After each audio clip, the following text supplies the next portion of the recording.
Alright guys, we're gonna react to my animated story.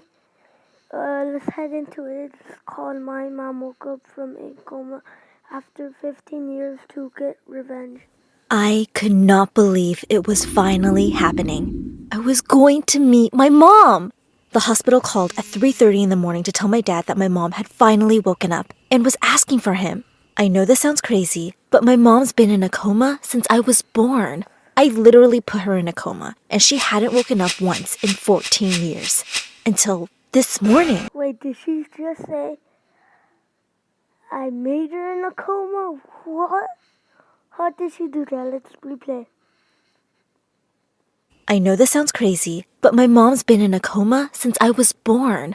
I literally put her in a coma, and she hadn't woken up once in 14 years. Until this morning. My dad burst into my room, almost knocking my lamp over on my bedside table.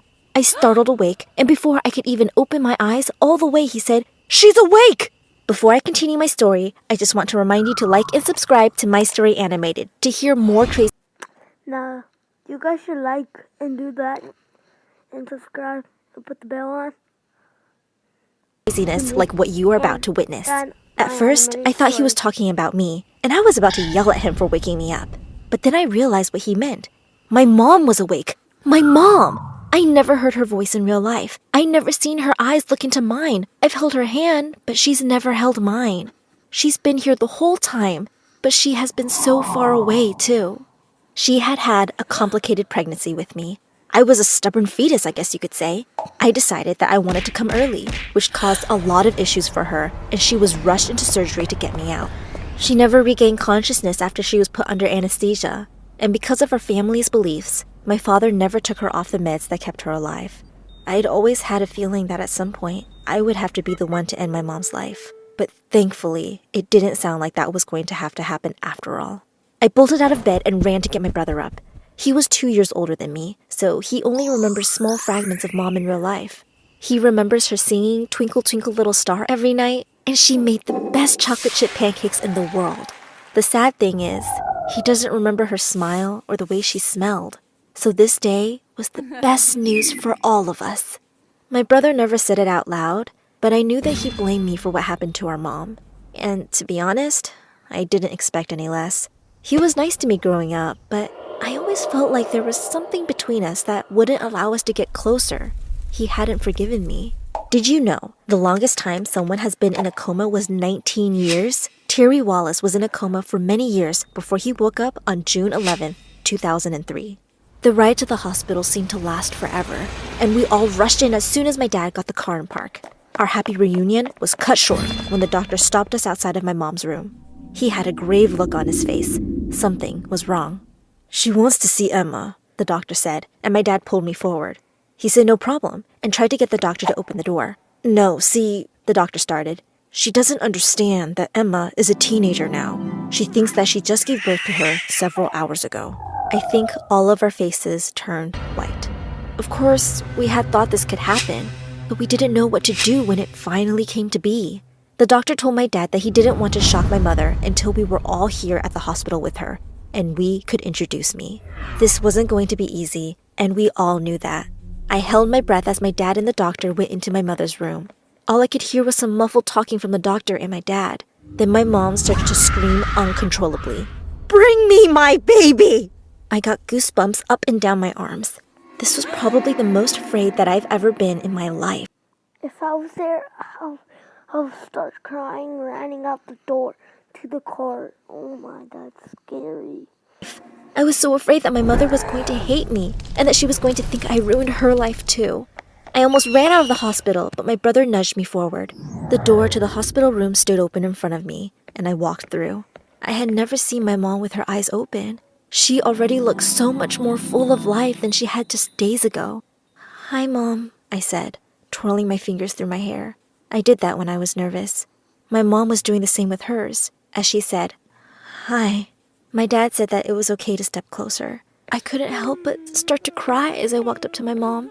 She had the same hair color as me, and her eyes were just as blue. My dad had always told me I looked like her, but I never could see it until now. In that moment, I felt like my mom had come back from the dead. I knew she'd been here this whole time, but she was as good as gone. I touched her face and her eyes lit up. It's like she knew it was me. It's like she remembered my soul when she carried me in her stomach. "It is you," she said, and she wrapped me in a humongous hug. We bawled together on the bed for quite some time. Then my mom pulled away from me and wiped her tears. "It's so nice to finally meet you. The last time I saw you, you were on a black and white screen," she chuckled, talking about the sonogram. "I've grown since then," I giggled, and wrapped my hand around hers. Since Mom had been in bed for so long, most of her muscles were weakened.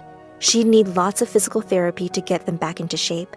She wouldn't be able to leave the hospital for a couple of weeks, maybe even a month. And when she did leave, she would still be required to do lots of physical therapy and other therapies, I guess.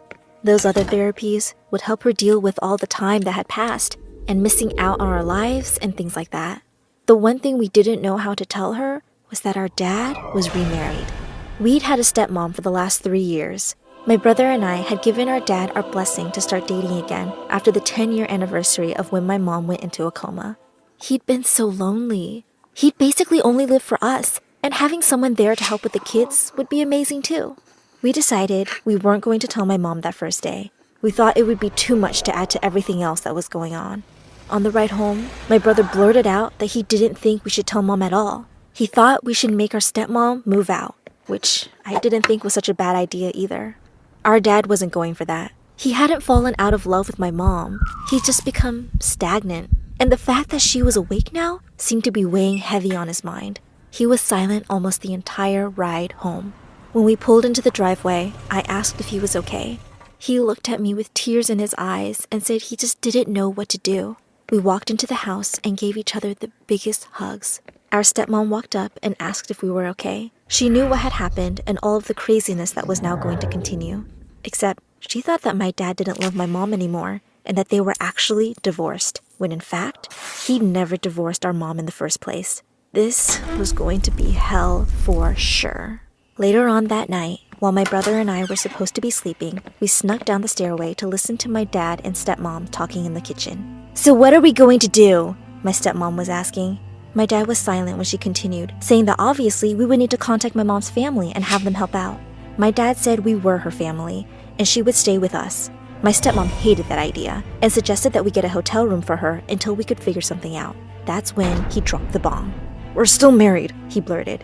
My stepmom nodded. "Yes, we are, and I have every right to say what happens in this house."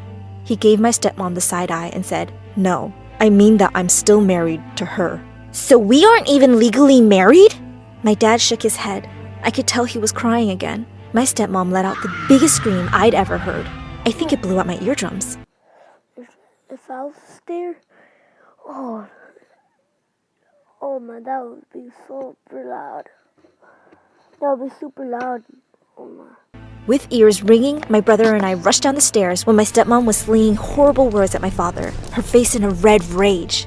Her things were packed within a few hours, and she was off to her sister's house. I could tell my dad was hurt, but he looked almost relieved as well. By the end of the week, my mom was ready to come home. We set up the guest room for her, but we were surprised when she came in the house and went directly to the master bedroom. My dad didn't say anything, but my brother spoke up. He told her to put her things in the guest room, and she looked hurt. "It's okay, Mom. You can sleep in the master bedroom tonight," I tried to assure her. "Tonight? It's my bed, my house." She looked confused and worried. Then she asked where our stepmom was. We told her she left, and I don't know if I saw relief on her face or terror. We all helped her get settled in the bed, and she took a nap while we discussed how we were going to introduce my stepmom to my mom. However, not long after, our stepmom came to the door and knocked loudly, waking my mom up. My brother answered the door, and in a hushed tone, he told her to be quiet. Just as the door shut again, my mom was on the landing of the stairs. "Everything okay?" she asked, and came down the stairs, coming face to face with my stepmom. "Mom, this is Lisa," I said, stepping forward. Lisa crossed her arms as my mom put her hand out. Realizing that Lisa wasn't going to shake her hand, my mom put hers back at her side. She offered Lisa to come on in, and Lisa snidely replied, "I don't need to be invited into my own home." I guess it just shows the type of person my mom is, but she didn't reply with something nasty and rude.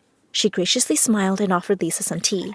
Then she said, "We can all call this place home." Lisa scoffed. That's when my mom almost lost her cool. Instead of flipping out and yelling at Lisa, she stirred the sugar in her tea and quietly said, "You're not the one who had their entire life ripped away from them, so I don't know what you're so upset about." "You're taking my husband away," was all Lisa could muster. My mom reminded Lisa that she had actually taken her husband away first. She also said that it was extremely upsetting that Lisa got to watch her children grow up a little while she lay unconscious in a hospital bed. That's when Lisa jumped up and spilled hot tea all over my mom. I quickly sprang into action, as did my brother. I grabbed a towel to help my mom dry off. Luckily, the tea had some milk and sugar in it, so it wasn't scalding, and my brother pulled Lisa away, shoving her out the door while simultaneously screaming for our dad. He ran down the stairs like lightning. "What is it? What's going on?" he asked. We explained what happened, and my dad took off out the door after Lisa. I helped my mom up the stairs, and we got her in the shower to get the tea off of her. Then we heard shouting outside. My stepmom and dad were back. All we could hear was Lisa screaming that my dad lied to her, and there was nothing he could do to get her to forgive him. I was hoping she would leave, but she came into the house and shoved herself into the master bedroom right past my mom. I asked Lisa if she could have some respect for my mom who was changing, but she snarled at me and started stuffing a bag full of clothes. "I'm out of here. Don't bother calling me," she said to my dad as she quickly left again. Over the next few days, my dad tried calling her, but she wouldn't answer. He tried to get a hold of her sister, parents, and everyone else that would know where she was, but no one would give him any clues. During that time, he was also taking care of my mom, driving her to some appointments and making her food when she was hungry. My brother and I were busy with school, so thankfully, he was able to keep her company. A couple weeks after the crazy incident with Lisa, my brother and I came home to see our parents sitting on the couch together, my mom's feet across my dad's thighs. I couldn't believe the sight. When we came in the door, the two looked as if we caught them doing something wrong. They blushed and tried to scramble away from each other. My brother and I burst out laughing. They were married after all. We didn't mind that they wanted to get closer. It had been almost 15 years since they'd been able to do that. That was the moment we thought that we had our mom back. She was still pretty weak and often didn't understand how to use technology, but she was smiling more and cracking jokes. Her and I talked a lot more too, and I told her about almost everything that I've done in my life to catch her up. We cried a lot, and I held her while she apologized for not being around. Then things started to get strange. She'd wake up very early in the morning and turn on all the burners on the stove. The refrigerator door would be wide open, and the house would smell like gas fumes when we woke up in the morning. The last time that this happened, she was sitting out on the porch while everything in the kitchen was running, including the sink and the microwave. The back door was left open, and I saw her curled in a ball. I walked out of the door and asked her if she was okay. She didn't answer. I sat down next to my mom and put my arm around her. When she looked at me, all I could see was pure terror in her eyes. "Who are you?" she asked and pulled away from me. I looked at her utterly confused. "I'm your daughter, Emma." "No, my daughter is a baby. I just had her a couple of months ago. Who are you and why are you in my house?" "Dad?" I called, and it took a few minutes, but he showed up on the doorstep. "Something's wrong with Mom," is all I could say before she grabbed my hair and pulled my head back. She started screaming, "Where is my daughter?" And my dad grabbed her, pulling her arms behind her back. It was then that she snapped out of whatever trance she was in. She started crying and saying, "I'm sorry, Emma." I ran upstairs and locked my door. To say I was terrified would be an understatement. Something was going on with my mom, and we needed to figure it out. My dad called the hospital, and they told him she may have had some memory lapses, but this was way more severe than a slip of the mind. She physically hurt me, and she's a very small woman. There was something else going on here. I spent the next several days trying to keep my distance from her. She apologized to me several times after the incident on the porch, but I was still afraid to get close to her. My father and brother had no problem accepting her back into the family. They would play board games and watch movies together, but every time that I would join in, I could tell that a dark mask fell over my mom's face. She would constantly stare at me out of the corner of her eye, and I swear I could see a red glint flash over her normally bright eyes whenever she didn't think I was looking. Then, one night, I woke up to her staring at me from across my bedroom. I popped up in my bed and asked her if she was okay. She didn't reply, but I could see her eyes in the darkness. They weren't right. I screamed for my dad again, and when he came in the room, he flipped on the light. She wasn't in the chair anymore. We searched for her everywhere in the house, but she wasn't anywhere we could see. That's when we heard the blood-curdling scream. Tune in next time to hear what happened with my mom in the woods. Okay guys, subscribe. Like the video for part 2. I might make one. So, bye.